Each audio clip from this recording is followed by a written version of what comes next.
Assalamualaikum and hi everyone. So for today class kita akan sambung 5.2 damping and resonance. Okay. So dalam wave kita akan belajar 5.2 damping and resonance. So apa yang kamu perlu tahu dalam damping and resonance? Okay, yang pertama yang kamu kena tahu ialah what is damping. Okay, so what happened during damping? What is damping? Okay, so damping occur due to apa? Disebabkan oleh apa? And then how to overcome damping process. Okay, dan yang kedua, sikit sahaja untuk subtopik ni. Yang kedua, you all kena tahu what is resonant. And then you all kena tahu what happened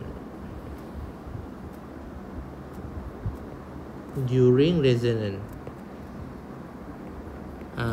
Amplitude dia macam mana, frekuensi dia macam mana, macam tu. Okay, jom kita pergi damping. Okay, so an oscillating system that is displaced and then left to oscillate without the action of external force will accelerate its natural frequency. Okay, cuba you all bayangkan, you all bawa adik you all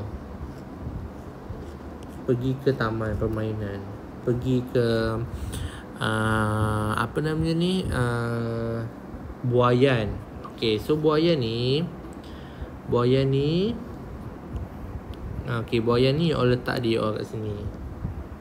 Okay, ada adik you all. Okay, so you all pun tolak ke depan macam tu kan, untuk dia bergerak. Okay, and then apabila kamu tinggalkan adik kamu tu tanpa kamu tolak, without the action of external force, maka adik kamu itu akan berayun dengan natural frequency, its natural frequency. Okay, so kita tengok apa dia sebenarnya damping. Okay, jom kita tengok video ni.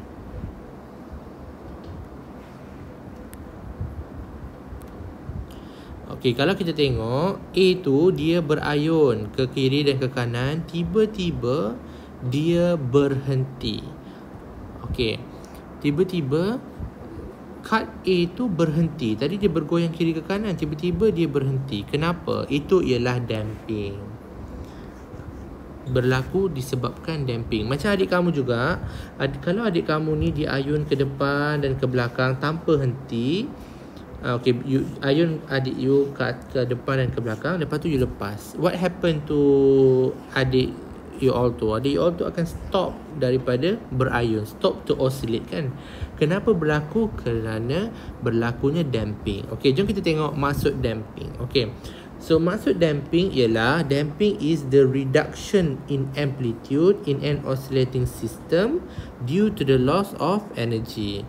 So kalau kamu tengok ni, reduction in amplitude in an oscillating system due to the loss of energy. Jadi pengurangan amplitude. Amplitude tu kan ayunan tu punya ketinggian kan. So dia lama-lama menjadi berkurang. Kenapa? Kena loss of energy. Jom kita tengok graph of damping. So kalau kamu ada graph displacement against time, kamu tengok secara jelasnya, tadi kita dah cakap damping ialah apabila berlakunya pengurangan amplitude akibat kehilangan energi. Kalau kamu tengok amplitude ni, contohlah amplitude ni nilai dia 5. Okay, apabila sampai ke period pertama, amplitude dia semakin berkurang, contohlah 4. Dan apabila sampai pada dua period kedua, dia jadi 3. Nampak tak, dia berkurang, 5 jadi 4, jadi 3, jadi 1. Sampailah dia hilang energi tu, sampai dia tak ada energi. Maka di sinilah berlakunya stop. Maksudnya adik kamu tu berhenti berayun. Macam tu. So amplitude tu makin lama makin berkurang, makin bertambah time tu, sampailah eventually the system will be stop, sebab kehilangan amplitude. Okay, so kalau graf tu kita nak plot amplitude against time, kita tengok, jadi kita tahulah dia makin lama makin berkurang ke bawah tu. Okay, so kenapa amplitude ni berlaku? Amplitude ni berlaku disebabkan loss of energy. Jadi loss of energy ni ada dua sebab dia. Yang pertama ialah disebabkan oleh external damping, yang kedua ialah internal damping. Okay, external damping berlaku disebabkan friction dan ataupun air resistance. Okay, jadi sama. Okay, kita kembali kepada ayunan tadi. Okay, so kalau adik kamu ni berayun di dalam di atas buaya ni. Okay, ni adik kamu. Okay, dia berayun ke depan dan ke belakang. Okay, apa yang berlaku ialah di tali ni, di besi ni, kat sini besi ni akan berlakunya geseran. Ni besi ni berlaku geseran kan. Jadi disebabkan geseran ni berlaku, jadi dia akan slow down adik kamu ni berayun ke depan ke belakang. Macam tu. So disebabkan oleh friction. Yang kedua disebabkan air resistance. So apabila adik kamu ni ke depan dan ke belakang, dia akan terhalang oleh angin kan. Jadi angin tu dia ada resistance. Okay, so sebabkan ada air resistance terhadap adik kamu tu, partikel-partikel udara tu menyebabkan adik kamu tu makin slow. Jadi terjadinya lah external damping. Okay, yang kedua ialah internal damping. Oscillating system loses energy because of the stretching and compression of the vibrating particle in the system. Stretching and compression of the vibrating particle. Okay, so dekat sini ada tali. Okay, contohnya ada tali. Okay, tali tu, okay, ni ada tali untuk tali buaian tu. Okay, bila adik kamu ke depan, tali ni akan stretch. Lepas tu balik bawah ni, balik kembali, dia back to the normal. And then pergi sana dia stretch lagi.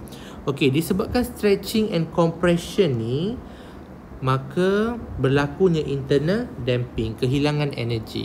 So you all kena ingat, terjadinya damping disebabkan loss of energy due to apa? Dua benda, external dengan internal. Contoh external damping adalah to overcome friction ataupun air resistance, untuk menghalang air resistance. Yang kedua internal damping. Okay, untuk berlaku disebabkan stretching and compression of the vibrating particle in the system. Jadi macam mana kita nak elakkan damping ni daripada berlaku? Okay, macam kamu buatlah.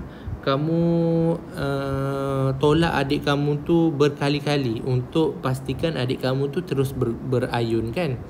Okay, jadi so the effect of damping can be overcome by applying a periodic external force on the oscillating system. So apa periodic external force ni buat? Dia akan transfer energy into the oscillating system to replace the energy loss. Okay, so kalau apabila adanya periodic external force, maka the system to be in a forced oscillation. Maksudnya ayunan yang dipaksa. Macam tu lah. Maksudnya kamu yang memberi energy tu. Kamu menggantikan energy yang hilang tadi tu. Dengan cara kamu kenakan periodic external force. Okay. Seterusnya kita tengok pula resonance.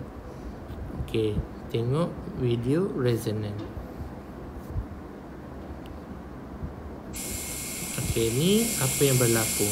Kalau kamu tengok, jambatan ni berayun, sedangkan tak ada apa-apa pun yang mengayunkan dia. Nampak? Bila ada angin dan jambatan tu berayun. It's remarkable that the girders were this flexible. This is photographed at normal speed. However, a collapse was inevitable after a little. Kita tengok jambatan ni berayun. Along with the bridge. Along with the bridge. Bila dia berayun dan akhirnya dia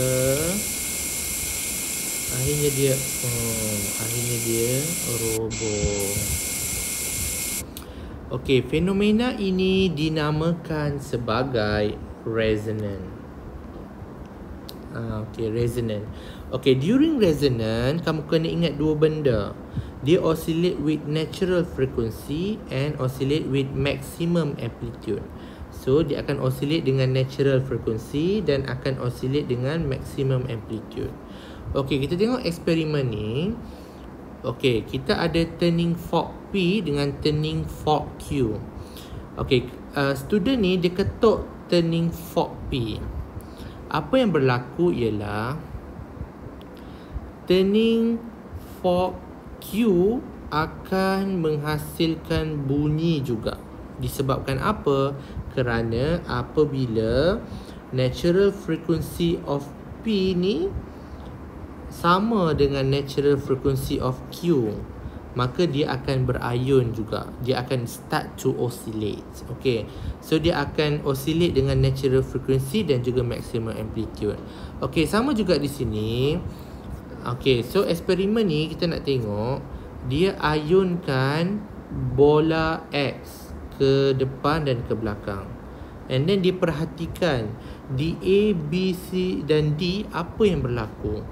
Agak-agak apa yang berlaku apabila kita ayunkan X.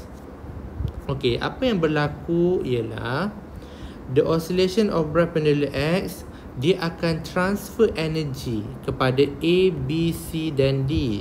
Apa yang berlaku ialah A, B, C dan D akan start to oscillate. Dia akan start berayun juga. Tetapi kalau kamu tengok di sini, yang sama panjang dengan bola X ialah C. Maka mereka mempunyai natural frequency yang sama. Apabila mereka mempunyai natural frequency yang sama, maka pendulum C akan oscillate with the largest amplitude. Sebabkan natural frequency of C sama dengan X, maka C akan oscillate dengan maximum amplitude. Ingat tu. Macam turning fork P and Q tadi. The vibration of turning fork P have forced turning fork Q to vibrate in resonance with P. So apa yang berlaku? Energy is transferred from turning fork P to turning fork Q. Maka bila resonance berlaku, turning fork Q akan vibrate dengan maximum amplitude and produce a sound. So ulang balik. Jadi apabila resonance berlaku, pertama dia akan oscillate with natural frequency. Setiap bahan ada natural frequency yang tersendiri. Dan yang kedua, dia akan oscillate with maximum amplitude. So that's all for today.